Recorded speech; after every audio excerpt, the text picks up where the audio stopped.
A much requested feature, which is the ability to have page numbers in the table of contents, is now available in Google Docs. This makes it easy to organize and navigate long and complex documents, providing a list of hyperlinks that users can click on to jump to that part of the document. However, if the page numbers in the table of contents are not aligned properly, here's a simple solution that you can try. Here we have a sample table of contents in Google Docs, and to align the pages based on their headings, simply click on the page number that you want to be aligned, then drag the document's ruler at the top to wherever you want the page number to be in the document. Do this until all of your page numbers are aligned properly.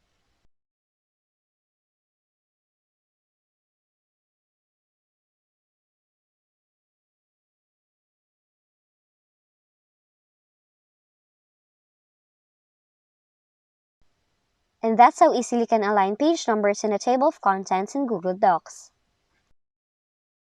If you found this video helpful, kindly like and subscribe.